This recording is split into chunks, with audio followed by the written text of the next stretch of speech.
अस्सलाम वालेकुम, welcome back to flour and sugar. मैं एक सीरीज़ लेकर आई हूँ जिसमें आपको मैं बताऊँगी कि कैसे आप बेकिंग बिज़नेस स्टार्ट करने के लिए किन किन चीज़ों की ज़रूरत होती है, और अगर वो आपके पास नहीं है तो उसकी जगह आप क्या यूज़ कर सकते हैं। इसी तरह हम वन बाय वन एक ही चीज़ को डिटेल में आपके साथ शेयर करूँगी और उस पर एक वीडियो बनेगी। तो आज का जो टूल है वो है हैंड मिक्सर। तो अगर आप जल्दी से और आसानी से बीटिंग करना चाहते हैं या क्रीम मिक्स करना चाहते हैं तो ये वीडियो आपके लिए है। तो चलिए शुरू करते हैं।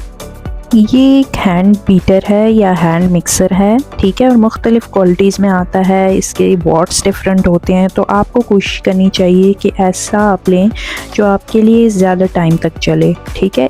आज की वीडियो में मैं आपको बताऊंगी कि कितने वॉट्स का जो बीटर है या हैंड मिक्सर है वो आप लें तो आपका थोड़ा सा टाइम वो चल जाएगा।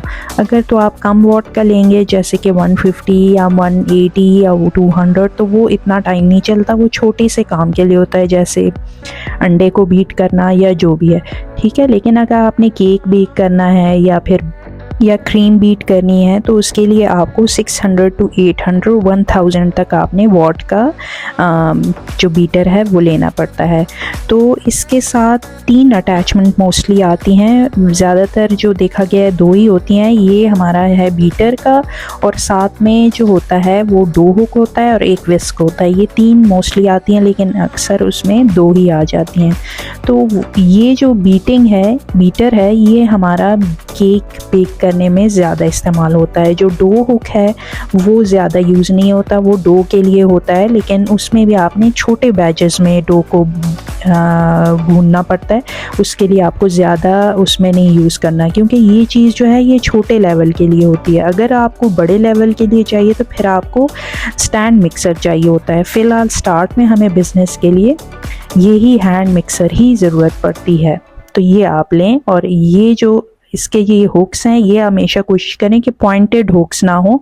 जो इसके बीटर हैं इस तरह स्क्वायर में मिल सकते हैं तो वो आप लें, वो उससे बीटिंग ज़्यादा अच्छी हो जाती है बनिस्बत जो पॉइंटेड जो विस्क होते हैं जो बीटिंग के लिए हम यूज़ करते हैं, तो वो आप ना लें, बल्कि ये वाले स्क्वायर में अगर मिलते हैं तो वो ज़्यादा बेहतर रहते हैं।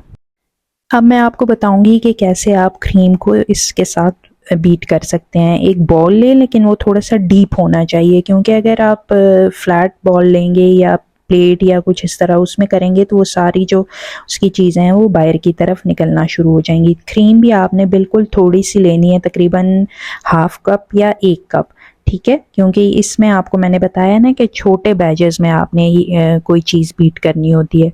तो क्रीम हम लेंगे और फिर पहले आपने कोशिश करनी है कि स्लो स्पीड से आप बीटिंग स्टार्ट करें, ताकि अगर मिक्सिंग में के दौरान बाकी चीज़ें जो उड़ रही होती हैं वो ना उड़े।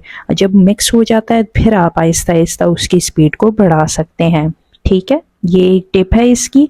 दूसरी इसमें टिप ये है कि आप हमेशा इसके साथ बाउल को घुमाते जाएं। जो भी आप मिक्स करेंगे ना उसके साथ बाउल को हमेशा घुमाते जाएं, ताकि वो जो चीज़ है वो अच्छी तरीके से उसमें मिक्स होती जाए।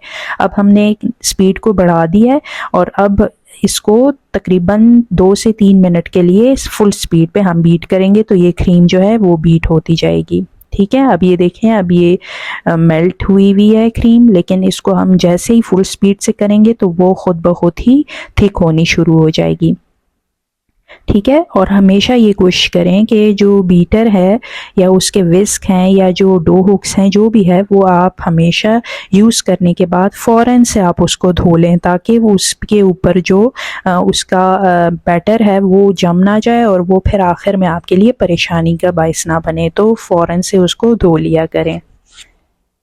इसके बाद मैं आपको ये बताना चाहूँगी कि इसके अगर आपके पास इलेक्ट्रिक हैंड मिक्सर नहीं है तो आप इसकी जगह पे क्या यूज़ कर सकते हैं सब्स्टिट्यूट के तौर पर। तो इसमें 2-3 किस्म के विस्क आते हैं जो हम हाथ से यूज़ कर सकते हैं, ठीक है।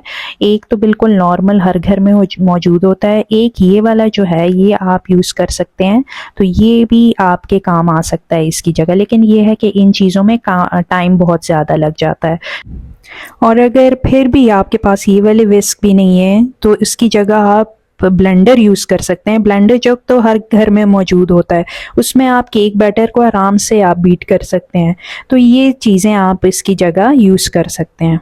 अच्छा, ये था हमारा हैंड मिक्सर का रिव्यू। उम्मीद है आपको इससे थोड़ी सी हेल्प मिल गई होगी। अगर आप हैंड मिक्सर ख़रीदने का सोच रहे हैं तो मैं अपने पसंदीदा मॉडल्स के लिंक्स जो हैं वो डिस्क्रिप्शन में दे दूंगी। जो अपना बिजनेस बेकिंग का स्टार्ट करना चाहते हैं घर से, तो हैंड मिक्सर एक वाकई बेहतरीन टूल है, आप ज़रूर लीजिएगा। और इसके साथ ही अगर आपको ये वीडियो अच्छी लगी है तो इसको लाइक करें और मज़ीद बेकिंग टिप्स एंड ट्रिक्स और रेसिपी के लिए सब्सक्राइब करें। मुझे कॉमेंट करके बताइएगा कि आप कौन सी बेकिंग टूल के बारे में जानना चाहते हैं जो नेक्स्ट वीडियो में आप देखना चाहते हैं। दुआओं में याद रखिएगा। तब तक के लिए अल्लाह हाफिज़।